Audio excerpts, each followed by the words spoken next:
Hello, everyone, and welcome to our weekly Wednesday sessions. This is our very first one from the series, and we're so thankful that you carved some time out in your busy schedules to be with us here today.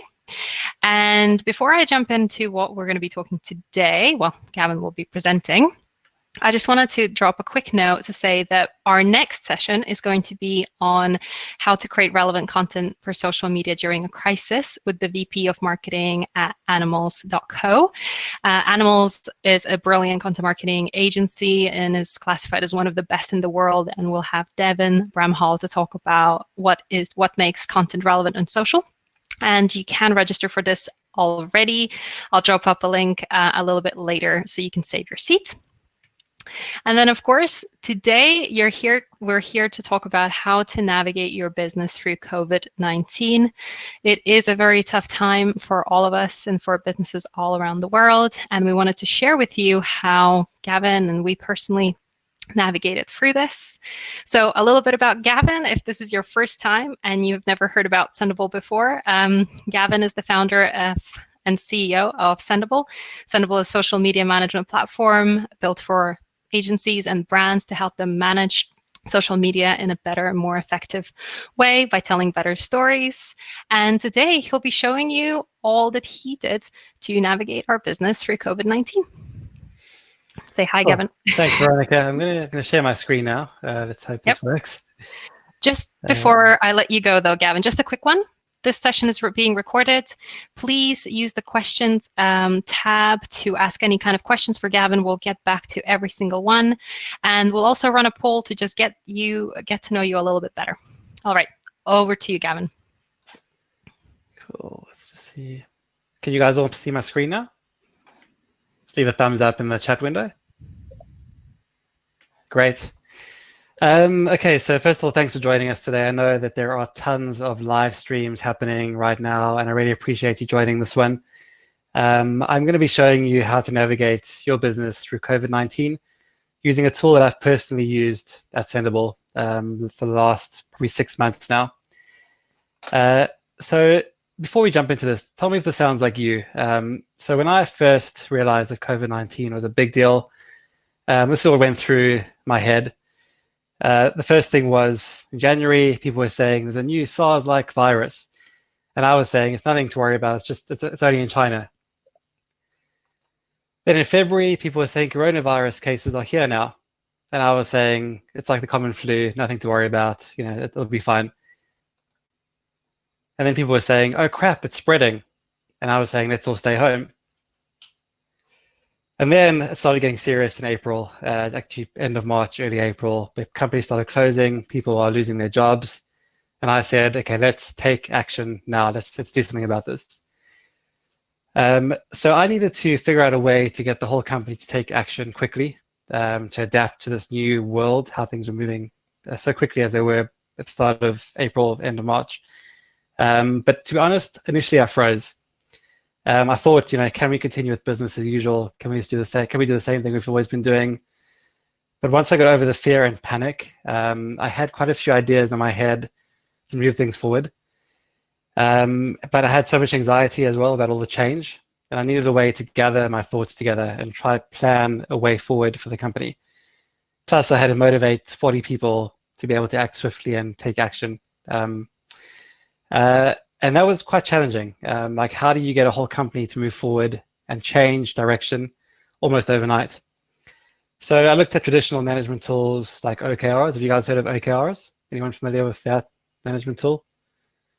But I realized that OKRs wouldn't necessarily work in this situation. We just needed to kind of execute quickly and figure out what the new world looks like, what the changes that would need to be made would be. So I needed a way to give clarity to my thoughts. And I was looking for a concise way to essentially plan and communicate a strategy in a visual way that's almost like a one-pager that can articulate my thought process as we go through this. And I discovered something called strategy maps. Anyone heard of these things, of this tool? You can leave a thumbs up in the chat window if you have. But essentially what it is, it's a way to create a one-pager to kind of put together your strategy and then communicate your processes and your goals for the short term. So I want to show you how I use them, how I've used it to bring my thoughts together, how to communicate a vision.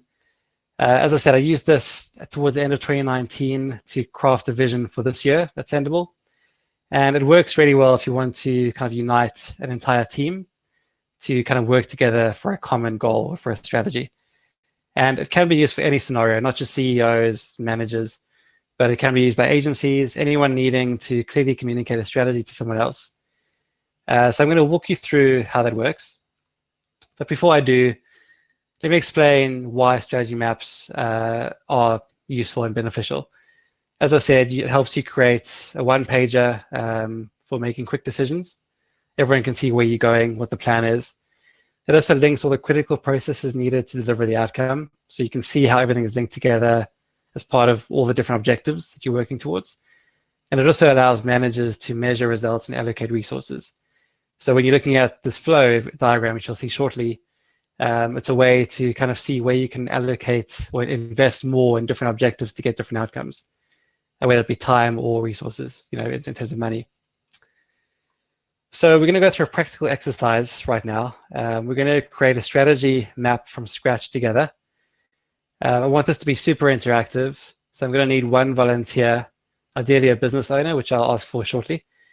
And if you're joining us, if you have a piece of paper with you, old school, please take that out with a pen. I'm going to ask you to sketch some concepts as we go through this. Divine, sorry, you asked if the map will be available for download. And yes, so we're going to be able to provide a template after this of a strategy map that you can use and populate yourself in your own time. And I'm happy to also look at your strategy maps afterwards. So if you want to build your own, send it to me afterwards via email. I can give you some advice and some tips as to what I've been doing and give you some guidance. So yeah, let's jump into this. So I'm going to start by showing you just a high-level overview of what a strategy map is. Very simplistic overview. And then I'm going to give you an example. And then I'll look for volunteers from the audience. So if you focus your attention on the left side of the screen, let me actually zoom in a little bit more. Okay, so a strategy map is essentially a flow diagram. It's a way to position your vision and your mission, and then kind of gives you a set of quadrants where you can populate different goals based on the different objectives or different perspectives. So let's start from the top. The first thing is you'd have the name and the time frame of your strategy.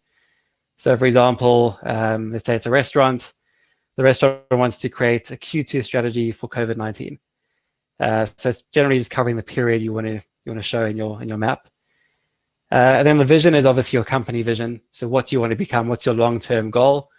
So the restaurant wants to become known for the best pasta in London. That's the long-term goal. Just become known for having the best pasta.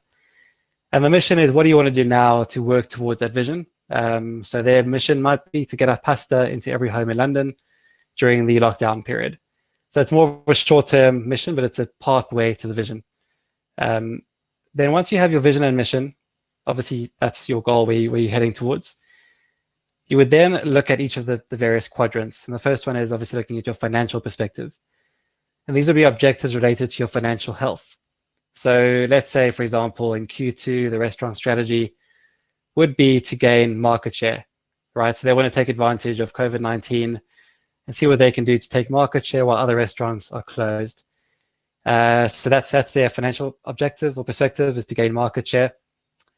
The next step is the customer perspective. So what are the different objectives that they'll want to put together related to the customers and the market?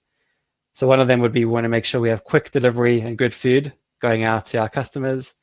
And the second thing related to market share would be to have low prices. So we want to be able to deliver food at lower prices in a way that helps us gain market share and build reputation during the lockdown. The third quadrant is then process perspectives. So what are the different objectives that we can come up with that are related to actually delivering the results? So what can you do in your teams or in your company that can move you forward to delivering the results above? So they might want to join Uber Eats, which will help ensure that they can deliver quick, good food. And they might want to cut costs to enable them to reduce their prices and gain market share. So everything is kind of linked to the step above it. And then the final step is what are the learnings that they need to, or skills they have to develop in order to achieve the goals above it. So if they want to improve their processes, join Uber Eats, cut costs, whatever it is, they might want to learn online marketing, and they might want to develop skills around Facebook ads. So how can they use Facebook ads to drive traffic to maybe their Uber Eats page, whatever it is, or if it's a kind of ordering website they're using, to then drive obviously delivery of good food and achieve their objectives towards the market share goal. And at the bottom, normally you would add your values. So you can see that everything that drives all this change, all these objectives is underpinned by your company values and how you operate. So that's kind of what it looks like. It's a very simplistic version. I'm going to show you the Sendible example afterwards. But before I do, can you just take a minute right now, if you can write down on your piece of paper at the top of your page what your vision is. What's your 2 to 3 year sort of vision for your business? And what you want to do now to help get you towards that vision. If you'd like, you can also leave it in the chat window, and we can pick up some examples that we can all discuss. So take a minute, just jot down your vision and your mission, and we'll go forward in probably about a minute or so. In the meantime, I'll check to see if there are any questions.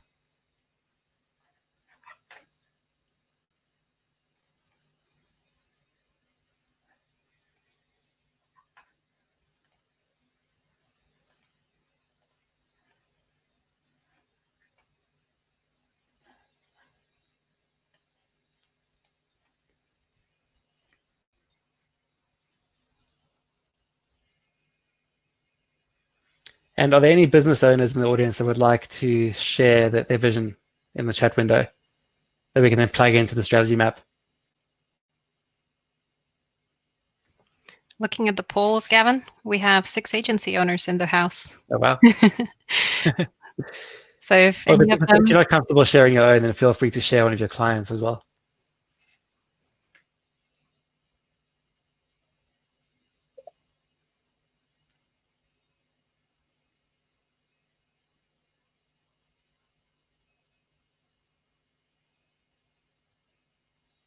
Okay, cool.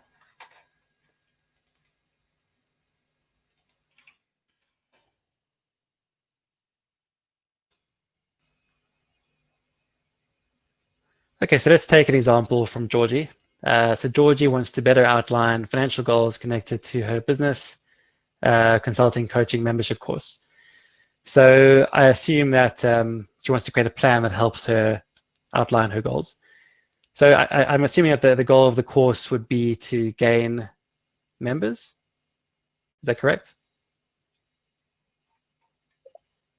Okay, sales training. Okay, so let's say, can you tell me what your financial sort of goal would be on that? Would it be to increase sales of the other memberships, to drive more sales, drive more memberships? Okay, cool. So that would go into the financial perspective, so drive memberships, of course. So that would be okay. And then basically, what would you be doing from a customer perspective to help drive memberships? Would you be doing things like lowering prices? What would the customer experience from their perspective from what you're trying to achieve? Especially during COVID-19 right now, you want to get them to learn a particular skill, or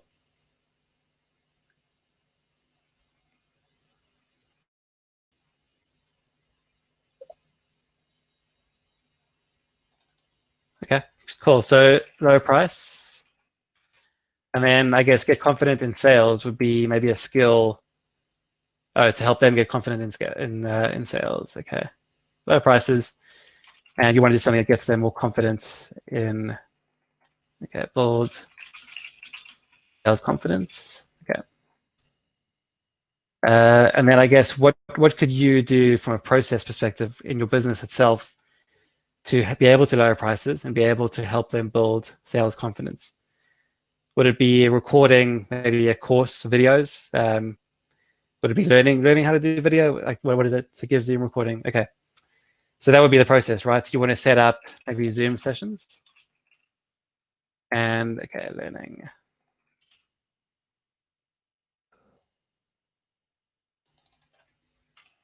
learning video, maybe video skills or techniques, that kind of thing. And actually, that learning perspective would then come into the learning. Free classes then record. Okay, that's actually really good. So then basically you have a strategy map here, and you can see how everything feeds into the next thing. So learning video goes into your Zoom sessions. Lower price, then that would potentially, I mean, it depends if Zoom costs you anything, or if it's free, it might help you be able to lower prices because you're gaining more market share or selling more. And then that kind of, sorry, that's a bit messy there, but we have a question here from Melissa. How will Georgie create revenue by giving free classes? So a strategy that I think is working well for a lot of companies right now is to give things away for free during the current crisis in a way to build trust for the long term. So, if you can get them to become part of your audience, they trust you, and then once it's over, you then have them as potential customers that you can sell to. So I think a lot of companies right now are taking the short-term hit for a long-term gain. Sorry, Ryan, is that help more clients adapt, find a niche, and grow there? So, sorry, you mean help small clients adapt, find a niche, and grow with quickly evolving times? I think that's a really good advice there. Yeah. So I'm gonna jump into just kind of how we do this at Sendible. This is a more advanced, kind of a more fully fleshed out sort of strategy. It doesn't have everything we're doing right now. It just has some ideas of what we're working towards. Doesn't give away everything, but so this is a complete sort of strategy map. This is part of what I was working on when we first devised how to approach COVID-19, and it starts with our vision at Sendible, which is to be a place where social media agencies are empowered to grow. Basically, we exist to help social media agencies be successful, and our mission is to make agency owners successful by helping them amplify the impact of their client stories. So that's kind of the underarching, the goal of where we're going. And our financial perspective is kind of, so as you'll see in the top, sorry, just to backtrack a little bit, you've got the 4 sections, and the top 2 sections are what we want to accomplish, and the bottom 2 is how we plan to accomplish it. So the top, what we want to do is financial and customer, and how we plan to get there is internal process and obviously learning and growth. So at the top of it, we just want to basically have 0% net growth by end of Q2. So if we can just ride the wave through coronavirus and come out with a net growth of 0, we'd be happy with that. And some of the tactics in terms of the financial perspective would be to retain a certain percentage of recurring revenue. So obviously we sell subscriptions. If we can retain a percentage of that by the end of the quarter, that'll be a really good outcome for us. We want to reduce non-essential costs, and we want to increase market share. So I'm going to show you just this particular angle and how things are linked. So retain X% of revenue. We want to, from the customer perspective, we want to be able to build trust and just give value as much as we can. As I said, to build an audience and build a following. So when this is over, hopefully we can have an audience that trusts us and will eventually buy from us. And how are we going to build trust and give? One thing we're going to do is we're going to provide live chat support on all our plans. So we want to be available to provide support for our customers and build trust by giving them value and support. We also want to grow a Facebook community where our customers come together, they learn from each other, they can get through these tough times together. And I think we'll share that link at the end of this anyway, but that's one of our strategies. And we also want to be able to host weekly customer success and support training webinars. So again, being more available for our customers, giving content, giving support, giving help as much as we can. And then the other thing it's linked to building trust and giving is running weekly workshops to provide learning and development for our customers to help them get through this. And you can see how everything here is linked to that initial goal of build trust and give. And then that's linked to obviously retaining a certain percentage of revenue over the course of this crisis. After that, we have the internal process perspective. So what changes must we make now to be able to support the goals above it, or those objectives above it? So we want to redesign our cancellation flows. So when someone cancels, improve that workflow experience for them.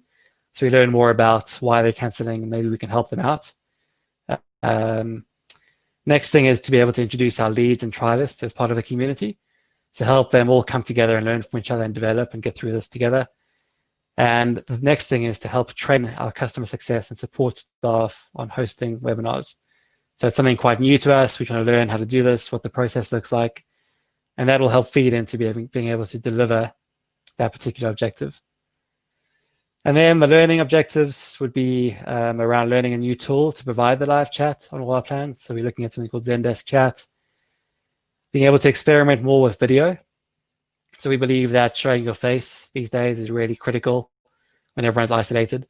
So we're trying to learn how to use video more in our online communication. And then obviously learn as a company how it can be more agile to be able to adapt to the coming changes that are unpredictable right now as a result of COVID-19. So those are a few of the things we're working on right now. And you'll see that everything is guided by, all these objectives are guided by our values as a company. And these, again, we can link up to the different things. So we're trying to be curious. We might link that to the learning objectives.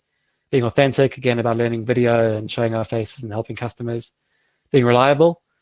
So we have some goals here around scaling the platform as we grow on the lower end. And then empowerment, so really being there to help our customers through tough times and overcoming these challenges. So before I go into the template, are there any other questions just on this screen? Veronica, do you want to help me out here? No questions just so far. Just that if you could zoom in a little bit, that would have been useful. But... Oh, really? Oh, sorry. Yeah, it's okay. Yeah, sorry, guys. We will provide a template for you, though, so you will have all that, and you'll have the recording. So. Cool. Yeah, I'll share this afterwards. I mean, if you look at the entire thing, it is quite a big map, but this does fit onto the one-page document, which is really good. And then just to explain how I normally work with this is I'll then take, normally if we do this for a quarter or for a year, I will take a subset of those objectives and then write a document that explains how these objectives feed into other things. So I wouldn't normally give everything as part of one sort of strategy. I would pick a few and work on those things initially, and then move towards that goal. But right now we're trying to experiment a lot with different things because we are not sure what's coming around the corner as a result of COVID-19. So we just kind of have everything in one sort of strategy map right now. Okay, so before I move on to the templates, I was just going to take any other questions on anything in particular about any of this before moving on. Cool. I believe there was just one question. Sorry, Gavin. Okay. It was from Sherry Herman, and she was asking, how often do you refresh your strategy map? Yearly, quarterly, monthly? That's a good question. So this year I did one for the whole of 2020, but because of COVID-19, I've had to put that one on pause. And actually, just to backtrack, we'll do the whole of the year, but I'll break it up into quarters. So we might say for Q1, we might just focus on like these three things, and that'll become a strategy. But I'll have a goal for the entire year, a strategy for the entire year that I can break up into quarters, and those become the various objectives that we work towards. But then when we have something that's a pressing issue or something we want to jump on quickly, I'll normally start by just mapping out for myself, my own purposes, to understand what's needed and which teams need to be involved in the process. Because it might involve marketing, might involve sales, product, various teams. And for them to see the role they play, even for a small project, you can do this. You can show the different roles and different objectives as part of that project. So everyone understands what we're working towards as a company. But it varies. I mean, I normally adapt it based on what's coming around the corner, what challenges we're facing. I don't always share this document with everyone. I mean, this is how I work, and I'll normally break it up into just a written document. But because it can get quite complicated if you do a whole year of this. But it's really up to you to decide how you want to use it. I would just take a small project initially. So maybe you're focusing on the Q2 objectives. Start there and then see if you want to expand it to a whole year set of objectives.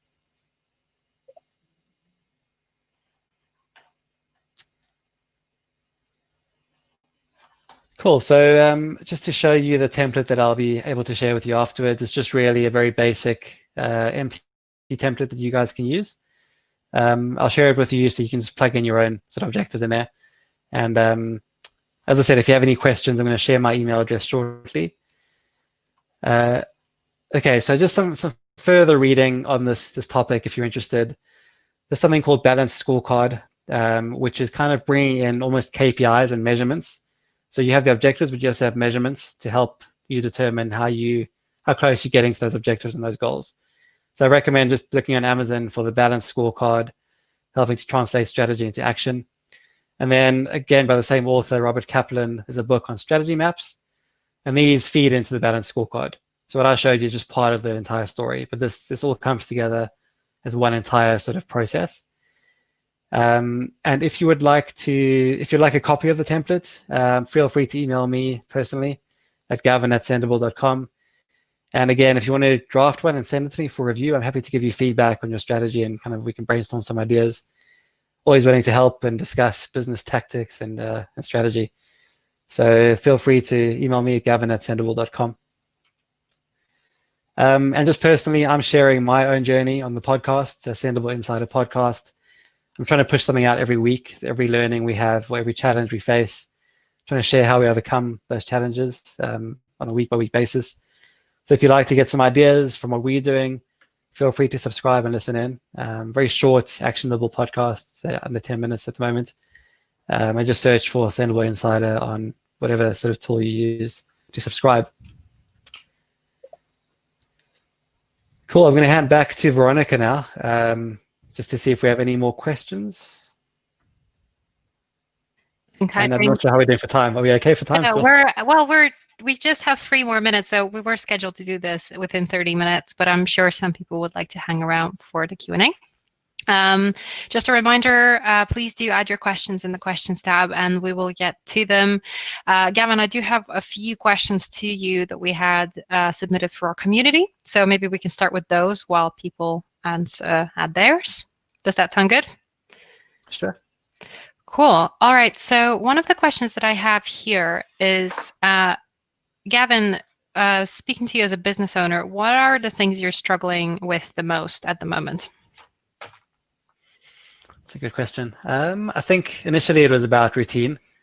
So if you listen to the latest podcast, homeschooling children and running a business is really challenging because you have to kind of juggle 2 priorities at the same time.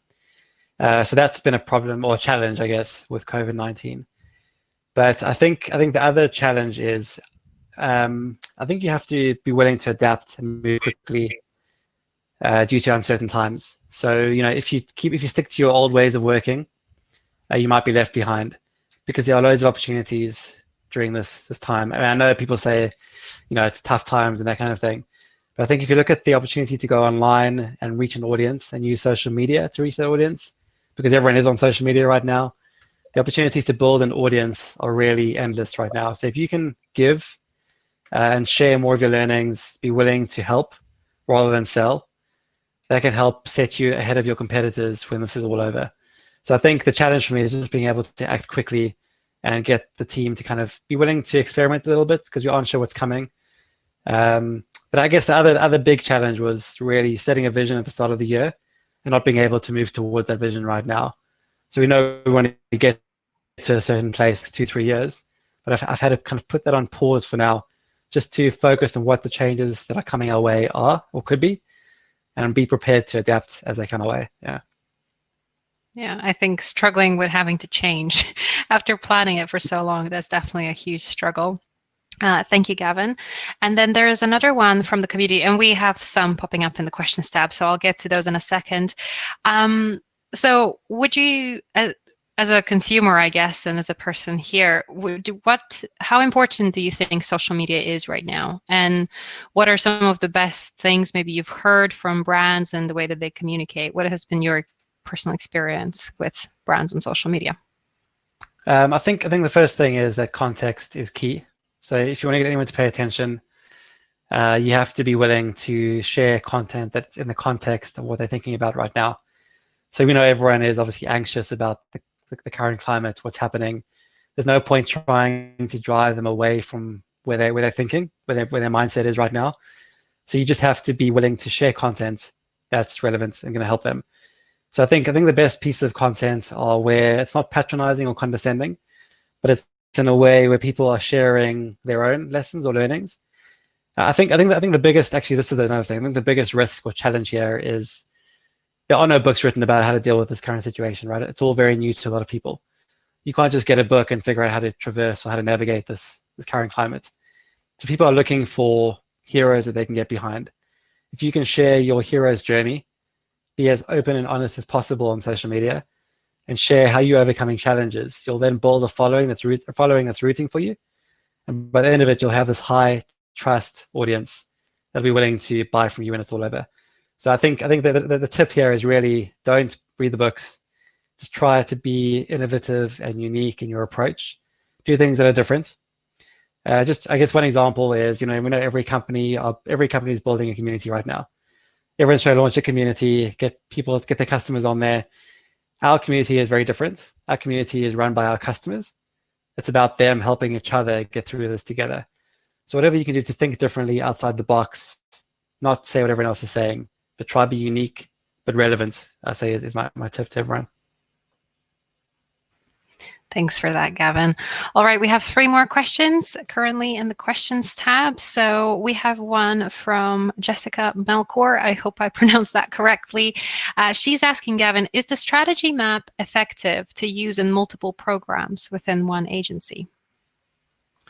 Yeah, I think the way an agency could use this is to really help out your clients. So I would almost work with the clients on crafting their strategy.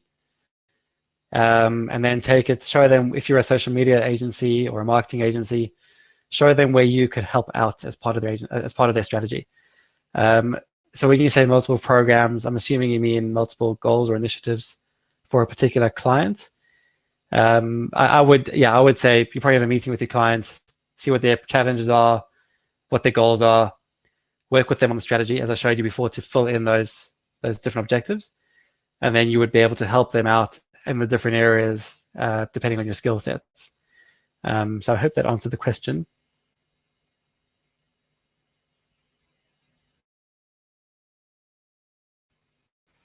Let's hope so. Yes, it did. Yes, Jessica says thank you. Thank you so much for the lovely question, Jessica. We have another question from Divine Grant. Thanks so much, by the way, about the zoom in pinching. That was really great tip. So she's asking, or he is asking, how much does knowing what your audience likes to see and engage with them matter in correlation to creating a strategy? Is it pure trial and error? What do you think, Veronica? I think these are very interesting times. I think, as you mentioned, Gavin, these, in terms of, I've been spending more time on social media and also taking breaks from it. But right now, if I follow brands, I do think the best kind of content, it will be relevant in a sense that it's, not out of place. I'm not spammed with lots of sales. And also at the same time, it's empathetic. Like, it shows empathy to the situation. It entertains and informs.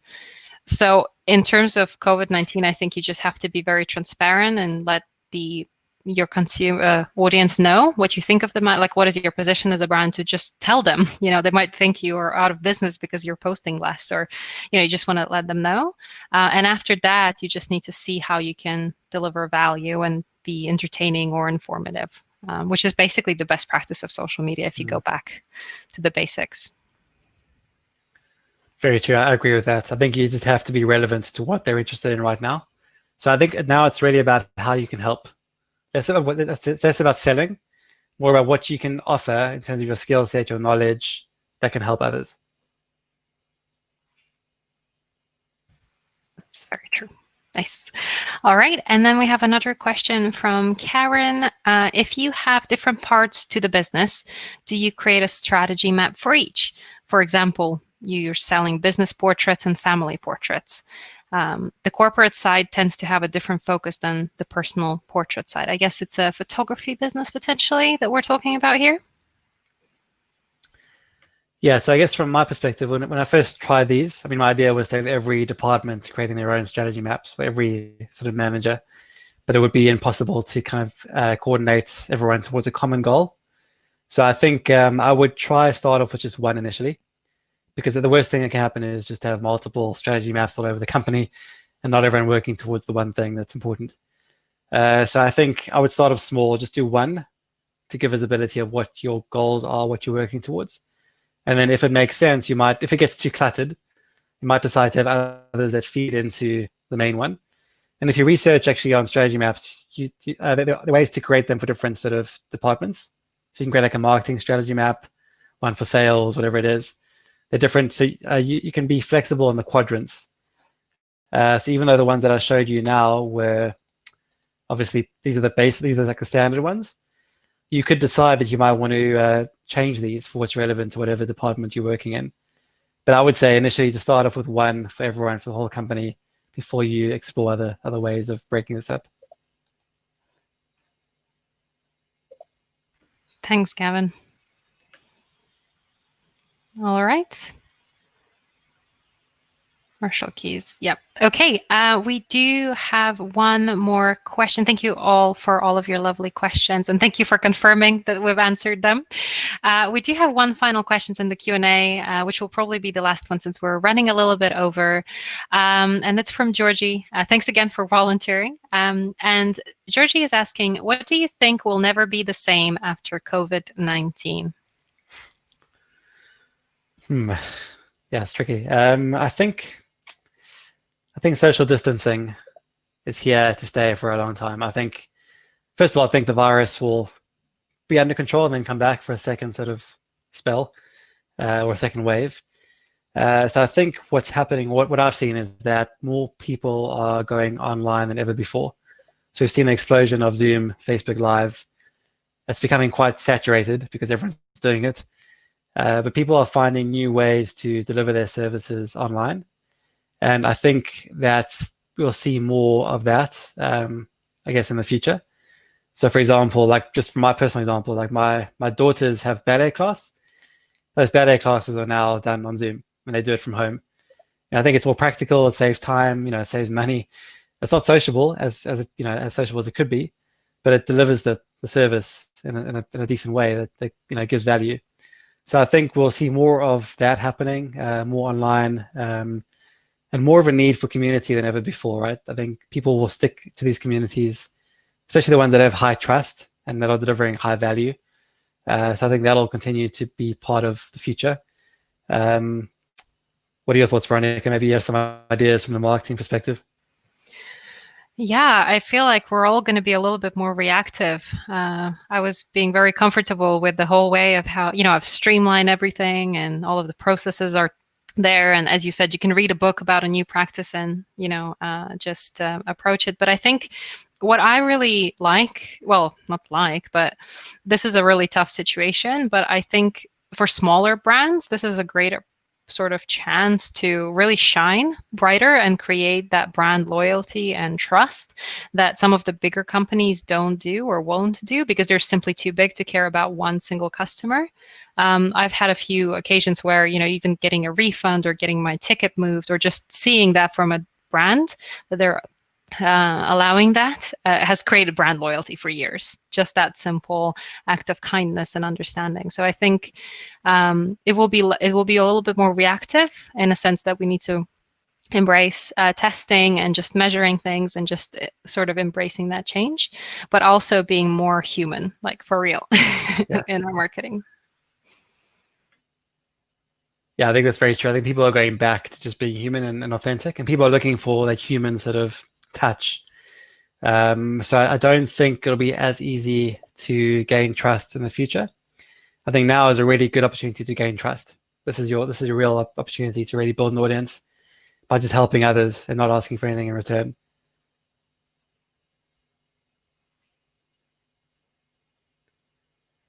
Cool. Any other questions, or should we end it there? I don't think we have any more questions. No, I guess I just have a note. I'll drop a few useful links while maybe Gavin finishes the session. I think that will be the best. So if you want to sign off, Gavin. Cool. Yeah, as I said, if you want to email me after this at gavin@sendible.com.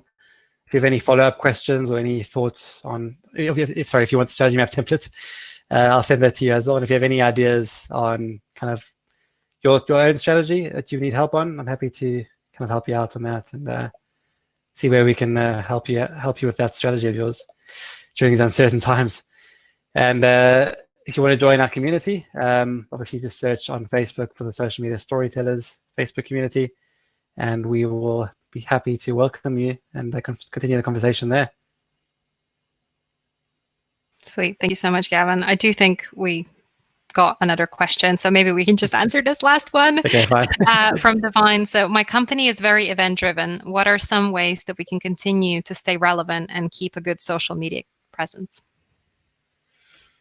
Trying to think of the events that I've been monitoring. Have you considered sort of doing online events, like Zoom events, inviting people to those? I've seen a lot of the conferences that I normally attend, they've all moved online now. Again, it's becoming very saturated. It's very difficult to get people's attention. So I'm trying to think what else could be done. Almost like if you can get the speakers, because obviously a lot of the speakers now just don't have speaking gigs at the moment. So whatever you can do to work with those speakers to kind of help create the content for your events. You might want to be promoting something. Actually, something that I advised someone else on recently is almost to create, rather than do an event, but create a course where you invite those speakers to be part of it. And you might want to just give the first few sessions for free and then charge for subsequent sessions. So you might want to do like a 12-week course with, let's say, 5 speakers. And you give your first week of courses free or whatever it is. And then after that, you start charging and get people to subscribe when they see the value. But I think the key is to bring those events online now, see what you can do to build an audience, to show value as much as you can. I just think you can't expect to charge what you would normally be charging. So as you were saying about cutting costs, I think now is a really good time. But just giving things away for free to whet their appetite right now and get them into your audience and then build that trust and then start selling after that would be really good. So if you can kind of weather the storm, if your runway allows you to, I would try to build the audience as much as you can for the short term, and then for the long term, they're ready for your event, even if it's an online event later on.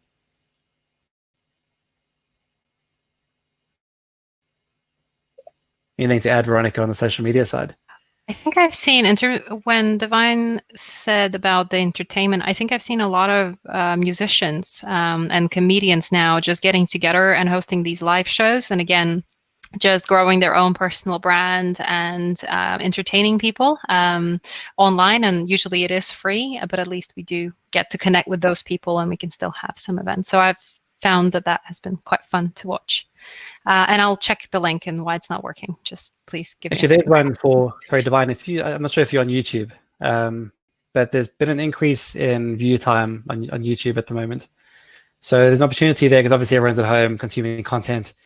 So I would maybe even give snippets of your, if you're doing courses or events, whatever it is, give tasters away on YouTube to try and build the audience. That'd also be quite handy, I think, right now. So video content on YouTube and obviously Facebook Live would be really a good way to attract an audience.